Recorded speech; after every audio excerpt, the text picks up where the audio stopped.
يلا نشوف كل البلاشرز بتاعت شي جلام اللي عندي ورأيي فيها، بس ما تنسوش اللايك والكومنت والفولو. اول حاجة دي عملت له فيديو، هو عجبني للشفايف جدا. المفروض ان هو زي تنت يعني، بنحط منه حاجات كده اجزاء ونسيبه ينشف شوية، بيتقشر بالشكل ده اهو. طبعا بيبهدل الايد شوية مشكلته معايا انه مش بيدوب، فكتنت للخدود 0/10.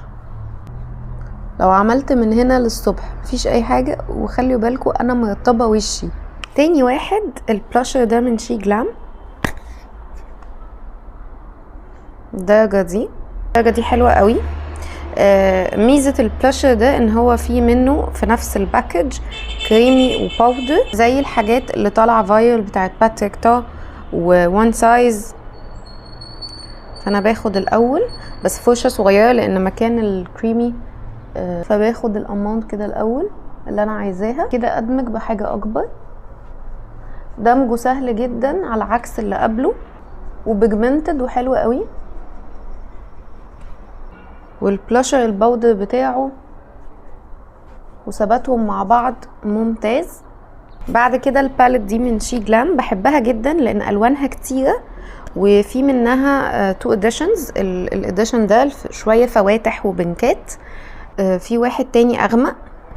انا جبت دي عشان كام لون كان نفسي فيهم قوي، زي دي كده والدرجة الاحمر دي هنا افتح، فحبيته قوي.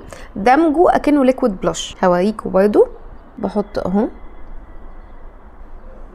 هنا مثلا الفاتح، بصوا باربي بينك قوي وبعد كده بحط بعديه احمر او بمكس الوان مع بعض، ودي احلى حاجه في الباليت دي. بعمل ميكسنج للالوان لغايه ما اوصل للي نفسي فيه، وبعمل كده من الافتح للاغمق.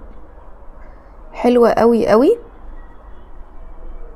وفيها تنوع حلو قوي ومريحه في الدمج، هديها 8.5/10. نيجي بعد كده لاكتر بلاشر حبيته من شي جلام. البلاشر ده كريمي بلاش الشكل ده، الدرجة اسمها Love Language. بجد حلو من اول الباكج اللي هو تحسوه معدن وليه فايب كده، بجد حلوة. للون ده بالذات حبيته قوي، الكمية كبيرة، البيجمنت عالي، الدمج سهل، اللون تحفة. شيل بس ناحية عشان اوريكم. بصوا جمال اللون، ثباته، درجته، يعني بجد اللون ده عظيم يعني. بصوا الدمج ازاي، بصوا البيجمنت،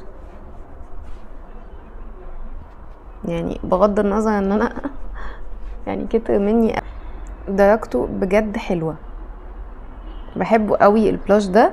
وده هديله 9/10 او 9.5 كمان مرتاح. الحلاوة دي عظمة على عظمة يا ست. بجد اكتر بلاشر بحبه من شي جلام. اكتبوا لي في الكومنتس ايه اكتر بلاش حبيتوه من شي جلام، ولو جبتوا حاجة من دول اكتبوا لي برضو رأيكم فيها. بس ما تنسوش اللايك والكومنت والفولو. باي باي.